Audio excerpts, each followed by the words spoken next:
मैं होराम Singh, TGT mathematics, Jawahar Navodaya Vidyalaya Baghpat में। और जैसा कि आप जानते हैं कि आजकल जवाहर नवोदय विद्यालय में प्रवेश हेतु आवेदन पत्र निकल चुके हैं। ये पूर्णतः ऑनलाइन ही अप्लाई करने हैं। तो जवाहर नवोदय विद्यालय क्या है, प्रवेश प्रक्रिया क्या होती है, इन विभिन्न मुद्दों पर बात करने के लिए आज हमारे बीच वरिष्ठ शिक्षाविद श्री योगेश कुमार जी हैं, जो विद्यालय में उप प्राचार्य के पद पर भी हैं।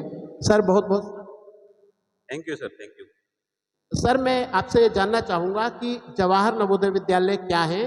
तो आप आसान भाषा में समझाएं ताकि आम जनमानस को ये पता चले कि जवाहर नवोदय विद्यालय क्या है और अपने अ, बच्चों का नवोदय विद्यालय में प्रवेश क्यों कराया जाए। पीएम श्री जवाहर नवोदय विद्यालय के बारे में थोड़ा आप प्रकाश डालें सर। अच्छा ठीक सर, मैं आपको पीएम श्री जवाहर नवोदय विद्यालय के बारे में बताता हूँ।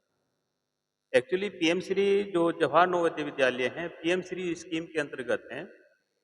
पीएम श्री का मतलब होता है प्रधानमंत्री स्कूल फॉर राइजिंग इंडिया। तो जो पीएम श्री स्कूल की जो परिकल्पना है, वो ऐसे उत्कृष्ट विद्यालय के रूप में की गई है जो उत्कृष्टता के केंद्र हो और 21 सदी की मांग को पूरा करते हो। पीएम श्री स्कूल एनईपी यानी नेशनल एजुकेशन पॉलिसी 2020 के विभिन्न पहलुओं के क्रियान्वयन को प्रदर्शित करने के लिए गुणात्मक रूप से सुदृढ़ किए जाएंगे और किए जा रहे हैं। ऐसे विद्यालय हैं जो अपने क्षेत्र के एक आदर्श विद्यालय के रूप में उभरेंगे और अपने आसपास के स्कूलों में पीएम श्री स्कीम की गुणवत्ता के मानकों को कायम रखने के लिए प्रयास करेंगे और अन्य स्कूलों का मार्गदर्शन करेंगे और उनका नेतृत्व करेंगे। अब जहाँ तक बात जवाहर नवोदय विद्यालय की है, तो कुछ जवाहर नवोदय विद्यालय भी पीएम श्री स्कूल के अंतर्गत चयनित किए गए हैं, जिसके अब तक 3 फेज हो चुके हैं। जो पहला फेज है, पहले फेज में 312 जेएनवी को इस स्कीम के अंतर्गत चयनित किया गया था। दूसरे फेज में 285 जेएनवी को इसके अंतर्गत सम्मिलित किया गया था और तीसरे फेज में 23 जेएनवी को इसके अंतर्गत चयनित किया गया था। अब तक लगभग 620 जवाहर नवोदय विद्यालय इसके अंतर्गत चयनित हो चुके हैं। पूरे देश में हमारे में 620 नवोदय विद्यालय इस स्कीम के अंतर्गत आ चुके हैं। सर, मैं आगे ये जानना चाहता हूँ कि इसमें प्रवेश प्रक्रिया क्या है। कोई विद्यार्थी नवोदय विद्यालय में कैसे प्रवेश ले सकता है और किस कक्षा में प्रवेश होता है। इसके लिए प्रतिवर्ष की भांति इस वर्ष भी जो चयन प्रक्रिया है उसमें रजिस्ट्रेशन आरंभ हो चुके हैं, जो 30 मई 2025 से शुरू हो चुके हैं और जिनकी अंतिम तारीख 29 जुलाई 2025। अब इसकी जो एग्ज़ाम डेट है वो 2 फेज़ में होती है। ये समर बॉन्ड स्कूलों के लिए अलग डेट होती है और विंटर बॉन्ड स्कूलों के लिए अलग ही डेट होती है। जो हमारे फेज़ 1 के जो इसका यूनिवर्सिटी एग्ज़ाम है समर बॉन्ड स्कूलों के लिए, उसकी जो तारीख है वो 13 दिसंबर 2025।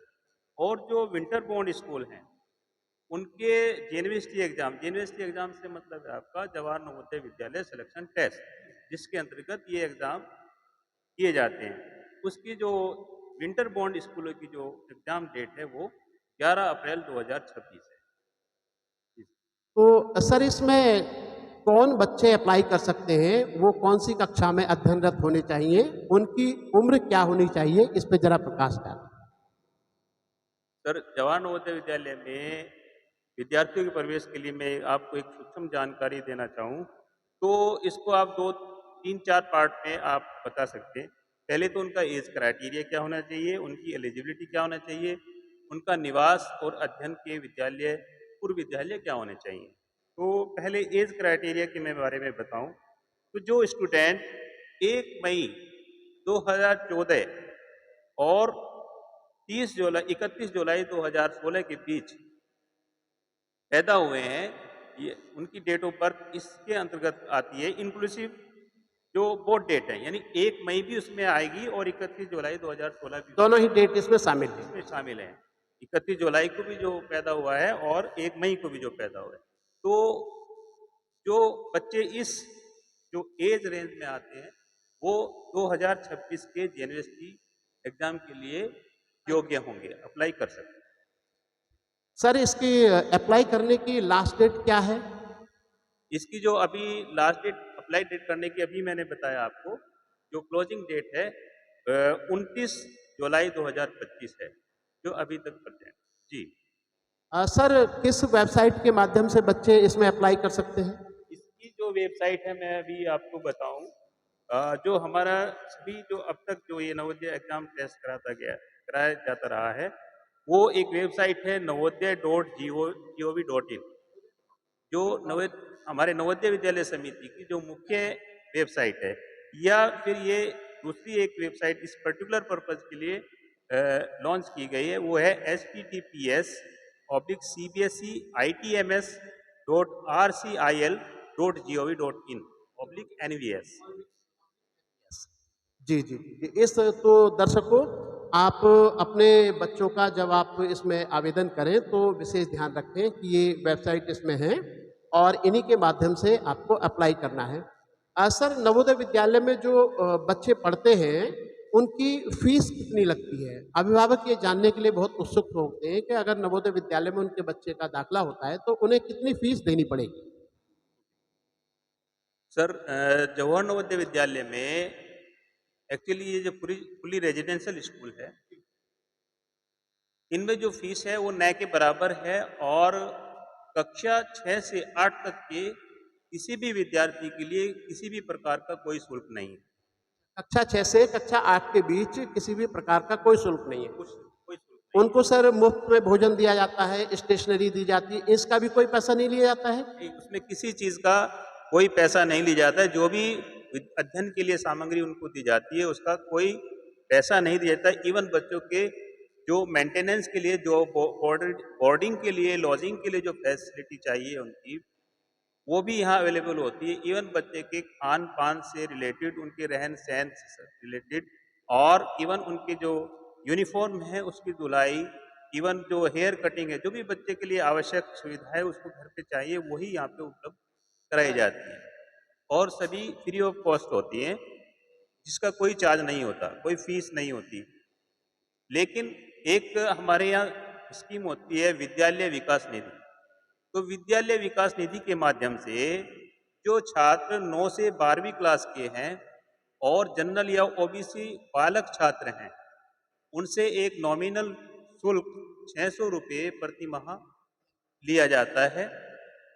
उन अभिभावकों से या उन बालकों से, उन छात्रों से जिनके अभिभावक सामान्य है, बीपीएल रेंज से ऊपर हैं। अच्छा, जो अभिभावक बीपीएल में हैं, उनसे कक्षा 9 से 12 तक भी कोई शुल्क नहीं लिया जा सकता है और इस बात का आप यहाँ पर विशेष उल्लेख आदरणीय वीपी सर ने किया है। जी सर। और सर विद्यालय में मैं बताऊँ आपको 9 से 12 के विद्यार्थियों के लिए मैं स्पष्ट कर दूँ आपको, 9 से 12 के जो छात्र हैं, बालिकाएँ नहीं, 9 से 12 के जो छात्र हैं, जो ओबीसी और जनरल कैटेगरी में आते हैं, उनसे 600 रुपये प्रति माह विद्यालय विकास निधि के रूप में लिए जाते हैं। और यदि किसी छात्र या के अभिभावक या पेरेंट्स सरकारी नौकरी में हैं, तो ये जो फीस है मैक्सिमम 1500 रुपये तक ली जा सकती है, क्योंकि गवर्नमेंट सरकारी जो कर्मचारी होते हैं उनको जो है सीए चिल्ड्रन एजुकेशन अलाउंस मिलता है, छात्र शिक्षा भत्ता मिलता है। और अगर वो भत्ता 1500 रुपये से कम है तो उनको 1500 रुपये से कम लिया जाएगा, यानी भत्ता जितना मिलता है और 1500 रुपये, उनमें दोनों में जो भी कम है वो लिया जाएगा। तो अगर किसी को भत्ता 1200 रुपये मिलता है तो उससे 1500 रुपये नहीं लिए जाएंगे, 1200 रुपये ही मिल जाएंगे। अगर भत्ता किसी को 2000 रुपये मिलता है तो तब उससे 1500 रुपये लिए जाएंगे, 2000 रुपये नहीं लिए जाएंगे। और इसमें जो बालिकाएं हैं 6 से 12 तक की किसी भी बालिका के लिए कोई फीस नहीं है, किसी भी जाति समुदाय से। किसी भी वो जाति वर्ग से हो, किसी भी क्लास की हो, तो उसके लिए से कोई फीस नहीं है।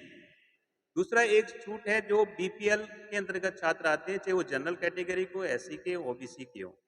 जनरल कैटेगरी के ऐसे छात्र जो बीपीएल के नीचे आते हैं, जिनकी जो मासिक आय है, जो बीपीएल यानी लो निम्नतम जो आय है उससे नीचे आती है, गरीबी रेखा की जो आय है उससे नीचे आती है, तो उनसे भी कोई शुल्क नहीं लिया जाता है।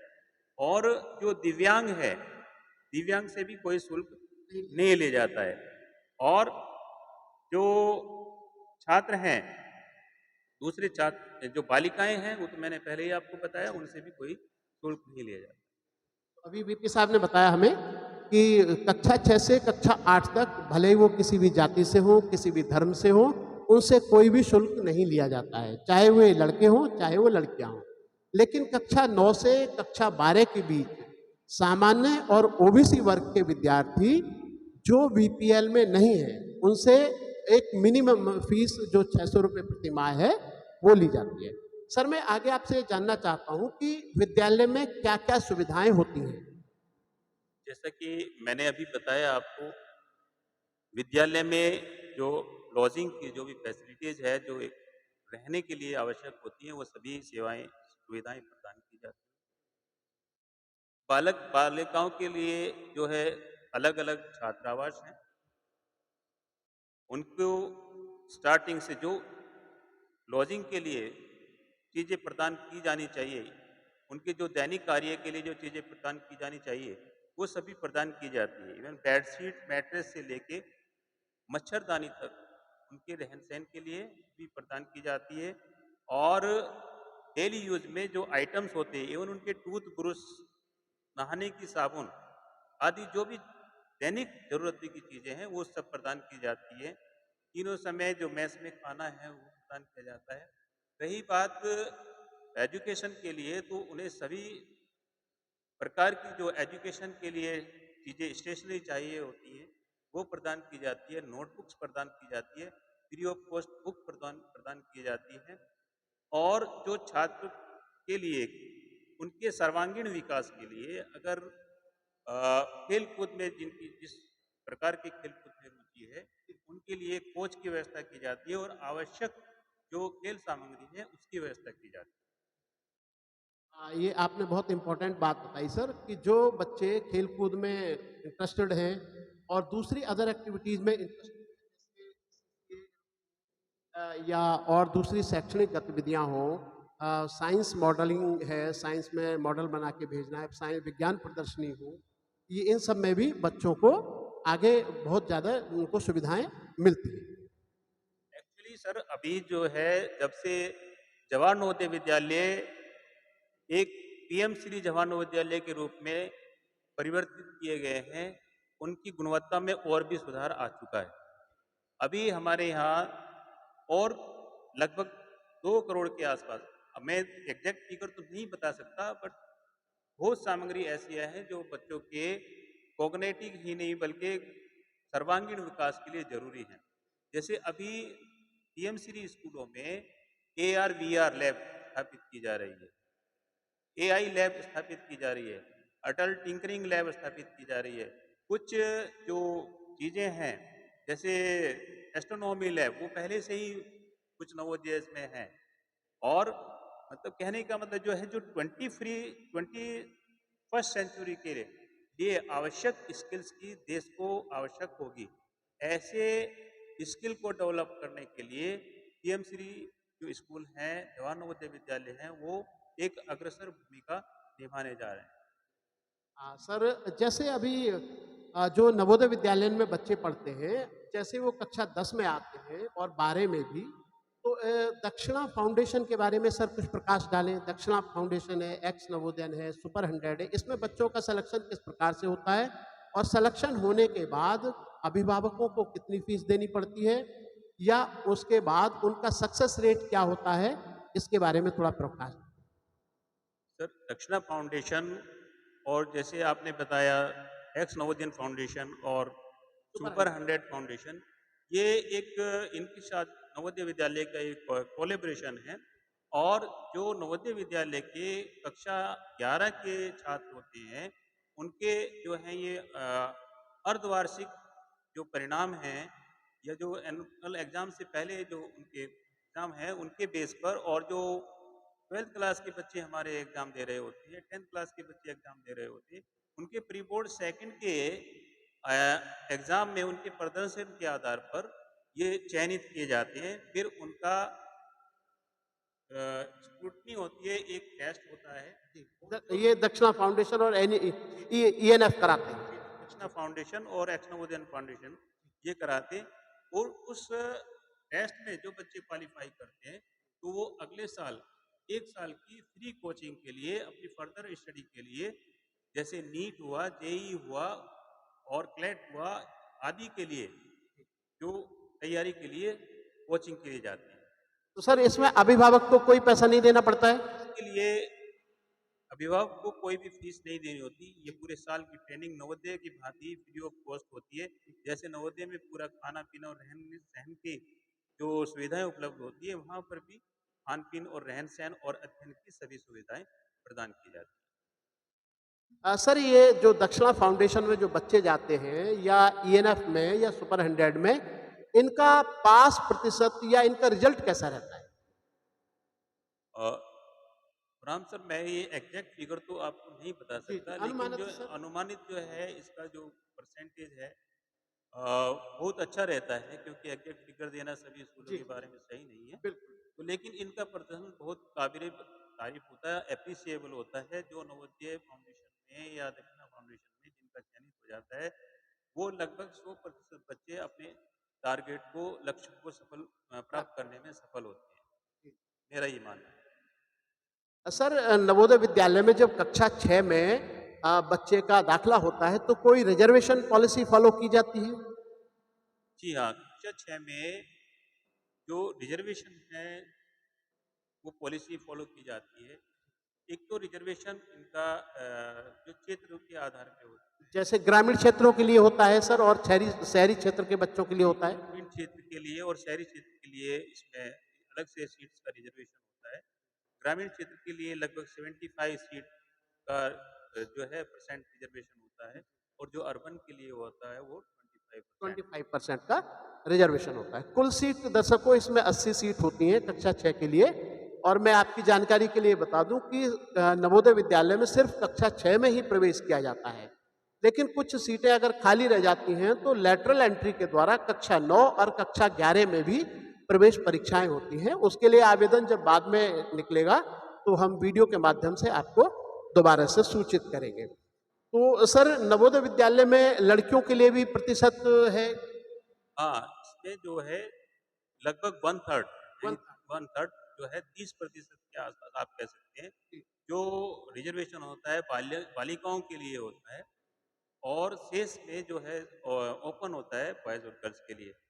तो 30% मिनिमम रिज़र्वेशन होता है, जो बच्चियाँ उसमें क्वालीफ़ाई करती हैं। ऐसा नहीं कि 30% ही हों, उससे ज़्यादा भी हो सकता है। अगर ज़्यादा बच्चियाँ क्वालीफ़ाई करती हैं, तो वो ज़्यादा भी आ सकती है, लेकिन इतना सिलेक्ट 30% हमें जो बालिकाओं के लिए आरक्षित करना है, वो होता ही है। सर नवोदय विद्यालय में हर साल जो बोर्ड में बच्चे अपियर होते हैं कक्षा 10 में और कक्षा 12 में, उनका क्वालिटी वाइज और क्वांटिटी वाइज रिजल्ट कैसा रहता है? परीक्षा परिणाम कैसा रहता है? नवोदय विद्यालय का जो परीक्षा परिणाम है, देश भर के सरकारी स्कूलों में नंबर 1 पे रहता है। इवन केंद्रीय विद्यालय से भी नवोदय विद्यालय का जो परीक्षा परिणाम है, वो ऊपर रहता है। गत वर्ष भी की भांति हम देखते हैं कि अगर आप नवोदय विद्यालय की परीक्षा परिणाम को जांचना चाहते हैं तो सीबीएसई की वेबसाइट आप जाकर के देख सकते हैं। वहाँ रिजल्ट एनालिसिस देखेंगे तो आपको पता चलेगा कि नवोदय विद्यालय उत्कृष्ट परीक्षा परिणाम देते हैं क्वालिटी वाइज और क्वांटिटी वाइज। सर अब मैं ये जानना चाहता हूँ कि जो कक्षा 6 में प्रवेश परीक्षा होती है उसमें उसका कैसा प्रारूप होता है? किस तरीके के प्रश्न पूछे जाते हैं ताकि हमारे बच्चे ये जान सकें कि उन्हें तैयारी कैसे करनी चाहिए? जो नवोदय विद्यालय के लिए प्रवेश परीक्षा होती है, जेनवीएसटी कहते हैं हम जिसको, जी। Jawahar Navodaya Vidyalaya selection test. जो बच्चे हैं उनको उनके डेजिग्नेटेड सेंटर पे जाना होता है। फिर मैं बात करूं कि जो परीक्षा का माध्यम क्या होता है। एक्चुअली ये जो परीक्षा है त्रिभाषीय फॉर्मूले पे आधारित है। त्रिभाषा का मतलब जो हिंदी और इंग्लिश में तो आप दे ही सकते हैं, सभी जगह होता है ऑलमोस्ट। ये प्रश्न पत्र है, हिंदी में आता है, अंग्रेजी में आता है। और जो हमारे देश में ये भाषा का चयन जब वे आवेदन करते हैं तो उस समय उनको भाषा का चयन करना पड़ता है और उसी भाषा का प्रश्न पत्र बच्चे को मिलता है, ठीक है ना सर? जो जब बच्चा अप्लाई करता है, आवेदन करता है, तो उसमें माध्यम का एक कॉलम आता है, आप परीक्षा किस माध्यम में देना चाहते हैं। जी। तो बच्चा ऑप्ट करता है, यदि उसे इंग्लिश में देना है तो इंग्लिश ऑप्ट करता है, हिंदी में देना है तो हिंदी में ऑप्ट करता है। अगर बच्चा दूसरी क्षेत्रीय भाषा का, फॉर एग्जाम्पल वो पंजाबी का है, असमी का है, तेलुगु का है या गुजराती का है, तो वो भाषा चयन करता है। लेकिन एक क्षेत्रीय भाषा अगर जिसने जो एक बार चयनित कर लिया, आवेदन पत्र में जो भाषा होती है, बच्चे को उसी भाषा का प्रश्न पत्र मिलेगा। दिया जाए। वो बाद में चेंज नहीं हो नहीं सकता, होता बाद में या पहले भी चेंज नहीं हो सकता। जो जी। आवेदन में उसका माध्यम लिखा है, उसी माध्यम का प्रश्न पत्र उसको दिया जाता है। सर परीक्षा में कुल कितने प्रश्न आते हैं और उनका अधिभार कितना है? कितने अंकों के होते हैं वो? जो यूनिवर्सिटी प्रवेश परीक्षा है कक्षा 6 के लिए, उसमें 80 प्रश्न आते हैं। 80 प्रश्न आते हैं। जी, जो 100 अंकों के होते हैं, जी। तो आप कैलकुलेट कर सकती हैं कि जो 1 अंक है 1.25 मार्क का, एक एक एक अंक जी, क्वेश्चन जी। है, एक प्रश्न है, वो 1.25 अंक अंक का होता है। अब जो ये प्रवेश परीक्षा है, इसके 3 भाग होते हैं। जी। एक मानसिक योग्यता परीक्षा, दूसरा जिसमें होता है मानसिक योग्यता आप इससे समझें जो रीजनिंग होती है रीजनिंग वर्बल और नॉन वर्बल रीजनिंग वो इसको मानसिक योग्यता कहते हैं। मैं थोड़ा सा यहाँ क्लैरिफाई कर देता हूँ। जी, जी, जी सर। ये मानसिक योग्यता परीक्षा होती है, अंकगणित की परीक्षा होती है और भाषा। तो भाषा जो आप बच्चे ने आवेदन करते समय चुनी है उसी भाषा की परीक्षा होती है। तो मानसिक योग्यता के 40 प्रश्न आते हैं, जो 50 मार्क के होते हैं, 50 मार्क नंबर के होते हैं। 40 क्वेश्चन 50 मार्क के होते हैं और उनकी जो समय अवधि होती है लगभग 1 घंटा होती है, 60 मिनट। और जो अंकगणित के प्रश्न होते हैं वो 20 होते हैं, 25 मार्क के होते हैं और उनकी जो अवधि होती है वो 30 मिनट होती है। तीसरा जो इसका भाग होता है वो भाषा होता है। भाषा भाषा के भी 20 प्रश्न होते हैं जी, और उनके भी अंक 25 होते हैं। तथा समय जो होता है समय अवधि उसकी 30 मिनट होती है। जी, तो इस तरह से जो पूरी परीक्षा होती है उसकी जो अवधि होती है वो 2 2 घंटे घंटे होती है। जी, और ये जो परीक्षा होती है, परीक्षा के दिन उसके बाद जैसे 13 दिसंबर 2025 को ये परीक्षा होगी, जी, तो 11:30 पे परीक्षा शुरू होगी जी, और 1:30 इसमें पे ये समाप्त होगी। परीक्षा समाप्त। सर अब मैं ये जानना चाहता हूँ कि जब कोई बच्चा नवोदय विद्यालय के लिए आवेदन करता है परीक्षा के लिए, तो उसे किन-किन बातों की सावधानियाँ रखनी चाहिए? ज़रा आप इस बात पर और प्रकाश डालें सर। जब कोई बच्चा आवेदन करता है, तो वो ये ध्यान रखें कि जो वो कॉलम जो वो जानकारी दे रहे हैं, वो उनके बारे में सत्य हैं अथवा नहीं। जैसे एक बच्चा है, कोई उसका आधार नंबर होना ज़रूरी है। आधार नंबर बच्चे का होना ज़रूरी है, यहाँ इस बात का विशेष ध्यान रखा जाए। बच्चे का आधार नंबर होना ज़रूरी है, यदि बच्चे का आधार नंबर नहीं है, तो उसके माँ-बाप का जो आधार नंबर और निवास प्रमाण पत्र होना चाहिए। और बच्चा जिस विद्यालय के लिए विद्यालय मतलब जिस नवोदय विद्यालय के लिए आवेदन कर रहा है, वो उसी जिले का जिस जिस जिले में वो नवोदय स्थित है, उसी जिले का निवासी होना चाहिए और उसी जिले में अध्ययन कर रहा होना चाहिए। ये आपने सर बहुत महत्वपूर्ण बात बताई है। दर्शकों एक बार फिर मैं इसे क्लियर कर देता हूँ कि बच्चा जिस डिस्ट्रिक्ट में कक्षा 3, कक्षा 4, कक्षा 5 पढ़ रहा है, उसी डिस्ट्रिक्ट के नवोदय विद्यालय के लिए वो अप्लाई कर सकता है। और वह उसी डिस्ट्रिक्ट का निवासी होना चाहिए क्योंकि जब बच्चे का चयन हो जाता है तो एडमिशन के समय उससे मूल निवास प्रमाण पत्र जिसे आजकल हम सामान्य निवास प्रमाण पत्र कहते हैं उसकी मांग की जाती है। इस बात का विशेष ध्यान रखते हैं। जी, एक चीज़ आपको और क्लियर करना चाहता हूँ, बच्चे कुछ अभिभावक इसमें संशय में रहती हैं। कई बार बच्चे पढ़ रहे हैं और अर्बन क्षेत्र में होते हैं और वो ग्रामीण सेलेक्ट कर लेते हैं, क्योंकि हाँ, इसमें जब फार्म भरते हैं तो 2 ऑप्शन आते हैं, अर्बन और रूरल। अर्बन और तो क्योंकि रूरल का जो आप कहते हैं कि रिजर्वेशन है 75% है और अर्बन का कम है, तो अर्बन का होते हुए रूरल का भर लेते हैं और जब अर्बन में रूरल में उनका प्रवेश चयनित हो जाते हैं, तो फिर उनको रूरल का जो है प्रमाण पत्र दिखा नहीं पाते हैं और ऐसे बच्चे जो है डिस्क्वालीफाई हो जाते हैं। तो मेरा ये निवेदन है जो भी इसमें अप्लाई करते हैं कि वो जिस क्षेत्र में पढ़ते हैं, जब आप फॉर्म को अप्लाई करते हैं तो उसी ब्लड बटन पे उसी पे क्लिक करें, वही चीज़ फर्निश करें, इंफॉर्मेशन फर्निश करें जिससे वो एक्चुअली आते हैं। अगर वो अर्बन में आते हैं तो अर्बन में क्लिक करें और अगर रूरल में आते हैं तो रूरल में क्लिक करें। ये बहुत सर ने महत्वपूर्ण बात बताई है। दर्शकों, मैं आपको ये बताना देना चाहता हूँ कि हम ये कैसे निर्धारित करें कि कोई ग्रामीण क्षेत्र में आता है या शहरी क्षेत्र में आता है। देखिए, ग्रामीण क्षेत्र या शहरी क्षेत्र का निर्धारण बच्चे के स्कूल की स्थिति से होता है कि बच्चे का स्कूल अगर ग्रामीण क्षेत्र में आता है तो बच्चा ग्रामीण क्षेत्र का, रूरल क्षेत्र का माना जाएगा, और अगर उसका स्कूल शहरी क्षेत्र में आता है तो वह शहरी क्षेत्र का माना जाएगा। बच्चा रह रहा है शहर में लेकिन पढ़ रहा है ग्रामीण स्कूल में तो वह फिर ग्रामीण माना जाएगा।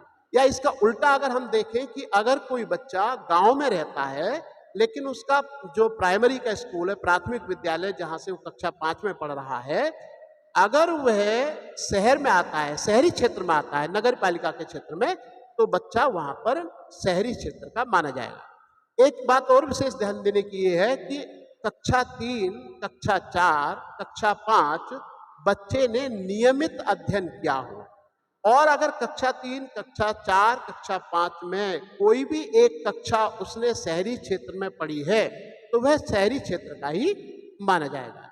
इन सब चीज़ों का भी आवेदन करते समय बहुत ही विशेष ध्यान रखना है, क्योंकि जब बच्चे का चयन हो जाता है तो आपको एक प्रमाण पत्र तहसील से बनवा करके देना पड़ता है कि जो बच्चा है उसका विद्यालय ग्रामीण क्षेत्र में था या शहरी क्षेत्र में था। तो आवेदन करते समय इसका विशेष ध्यान रखें। जी सर। सर, अब मैं ये जानना चाहता हूँ कि कुछ जातियां भारत में ऐसी हैं जो केंद्र सरकार में रिजर्वेशन में नहीं हैं, लेकिन वे राज्य सरकार में रिजर्वेशन में हैं। तो उन्हें आवेदन करते समय किन किन सावधानियों का रखना चाहिए?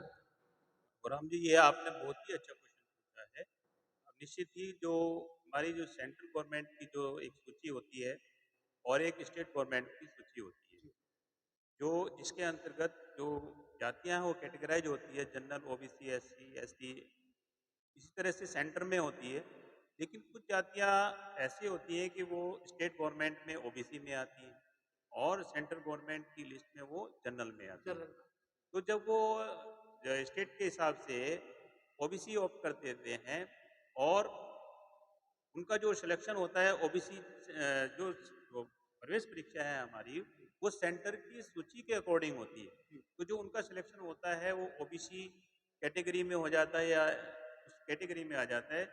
तो जब उसका आवेदन में क्योंकि उन्हें ओबीसी लिखा है और जो प्रमाण पत्र उस समय देना होता है तो सेंट्रल गवर्नमेंट को ओबीसी का देना होता है। लेकिन वो जो है समय प्रवेश के समय वो प्रदान नहीं कर पाते तो उन्हें दिक्कतों का सामना पड़ता है, दिक्कतों का सामना करना पड़ता है, क्योंकि जो मेरिट बनती है वो ओबीसी अलग अलग कास्ट के हिसाब से जो कैटेगरी है उसके हिसाब से बनती है। तो कई बच्चा एक कैटेगरी में उसमें फॉल करता है लेकिन दूसरे में नहीं करता है, तो उसके जिस कैटेगरी को उसने आवेदन के समय अप्लाई किया है और उसका प्रमाण पत्र नहीं दे पाता है, तो ऐसे बच्चों का प्रवेश निरस्त हो जाता है।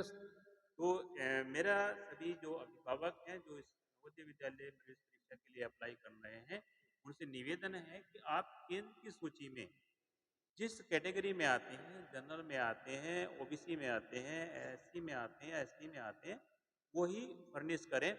दूसरा, अगर आप स्टेट के हिसाब से फर्निश कर देंगे तो कैटेगरी जो लिस्ट है उसके अकॉर्डिंग बन जाएगी और प्रवेश के समय आपको जो प्रवेश प्रमाण पत्र मांगा जाएगा जाति का, वो उसका नहीं होगा तो आपको असुविधा का सामना करना पड़ सकता है। एक बार फिर मैं यहाँ पे इसको क्लियर कर देता हूँ कि हमारा जो संस्थान है, जो जवाहर नवोदय विद्यालय है, ये केंद्र सरकार द्वारा वित्त पोषित है। केंद्र सरकार के नियमों के अधीन ये कार्य करता है। तो इसलिए जो जातियां केंद्र सरकार के अनुसार सामान्य वर्ग में आती हैं तो आवेदन करते समय वे सामान्य वर्ग ही भरें, और जो जातियां केंद्र सरकार के अनुसार ओबीसी में आती हैं वे ही ओबीसी ऑप्ट करें। क्योंकि होता क्या है कि जब बच्चे ओबीसी ऑप्ट कर देते हैं लेकिन केंद्र सरकार के अनुसार वे जनरल में आते हैं और जब बच्चों का उनका प्रवेश वो हो जाता है, क्लियर हो जाता है टेस्ट, और जब वे प्रवेश के लिए आते हैं तो उस समय वे ओबीसी का प्रमाण पत्र प्रस्तुत नहीं कर पाते हैं, क्योंकि ओबीसी का प्रमाण पत्र बनेगा ही नहीं। ऐसी स्थिति में उनका प्रवेश निरस्त हो जाता है और बच्चे को बहुत निराशा होती है। तो इस बात का विशेष ध्यान रखना है कि जब आप आवेदन करें तो तब आप इस बात का विशेष ध्यान रखें कि आपकी जाति केंद्र सरकार के अनुसार ओबीसी में आती है तो ओबीसी भरे, और अगर जनरल में आती है तो जनरल में भरे। जी सर। आपने सही बताया है कि जो आवेदन करते समय ही अगर हम सावधान रहें तो आगे होने वाली असुविधा से बच सकते हैं। जी। इसमें और थोड़ा ये ध्यान रखें सावधानियां कि अक्सर होता क्या है कि बच्चे के आधार कार्ड में नाम और उसकी जन्म तिथि, उधर दूसरी तरफ उसके जन्म प्रमाण पत्र में बच्चे के नाम और जन्म तिथि, और जो रजिस्ट्रेशन किया है उसमें नाम और जन्म तिथि में अंतर पाया जाता है, जिसके कारण अभिभावकों को बहुत ही ज्यादा तकलीफों का सामना करना पड़ता है प्रवेश के समय। तो ये बात विशेष रूप से ध्यान रखें कि तीनों जगह जन्म तिथि और बच्चे का नाम एक ही होना चाहिए, क्योंकि प्रवेश के समय एक तो जन्म प्रमाण पत्र भी मांगा जाता है, माता का, पिता का और बच्चे का आधार कार्ड भी मांगा जाता है। इसलिए इन सब चीजों का आप विशेष ध्यान रखें कि जब भी आप आवेदन करें तो इनका विशेष ध्यान आप रखना है। तो अभी आप हमारे साथ वार्ता में श्री योगेश कुमार जी को आप सुन रहे थे। आप जाने माने शिक्षाविद हैं, पिछले 27-28 साल से आप नवोदय विद्यालय में अपनी सेवाएं दे रहे हैं, बहुत ही अनुभवी रहे हैं। तो साथियों, ये मैं उम्मीद करता हूं कि ये चर्चा आपके लिए बहुत लाभकारी रही होगी। अच्छा सर, अंत में मैं ये जानना चाहता हूं कि इसके बाद भी यदि किसी की कोई क्वेरी हो, कोई कुछ और पूछना चाहता हो, हमसे कोई चीज बच गई हो, तो वे किन फोन नंबरों पर हमसे संपर्क कर सकते हैं जहां उन्हें सही जानकारी उपलब्ध कराई जा सके? इसके लिए मैं एक हेल्प डेस्क के आपको नंबर दे सकता हूं। अगर आपको जवाहर नवोदय विद्यालय की प्रवेश परीक्षा के बारे में ज़्यादा जानकारी करनी है तो आप नंबर नोट कर सकते हैं 8630173147। पुनः मैं रिपीट करता हूँ 8630173147। और एक दूसरा नंबर है 9927227795। मैं फिर रिपीट करता हूँ 9927227795। बहुत बहुत धन्यवाद सर, और आप सभी दर्शकों के लिए बहुत बहुत धन्यवाद। आपसे एक निवेदन ये है कि इस वीडियो को ज़्यादा से ज़्यादा आप शेयर करें, लाइक करें, सब्सक्राइब करें, जिससे कि आम जनमानस का भला हो सके और उनके पास एक अच्छी जानकारी नवोदय विद्यालय से संबंधित पहुंच सके। और इसके साथ ही एक अपील यह भी है कि जिन अभिभावकों के बच्चे कक्षा 5 में पढ़ रहे हैं वे अवश्य रजिस्ट्रेशन कराएं, पंजीकरण कराएं नवोदय विद्यालय के लिए, और बच्चे की कक्षा जो इसके लिए 6 के लिए टेस्ट के लिए अच्छे से अच्छी तैयारी कराएं। बहुत बहुत शुभकामनाएं। धन्यवाद। धन्यवाद सर, आपका बहुत बहुत सुनना, आपने बहुत अपना कीमती समय दिया। बहुत बहुत धन्यवाद सर।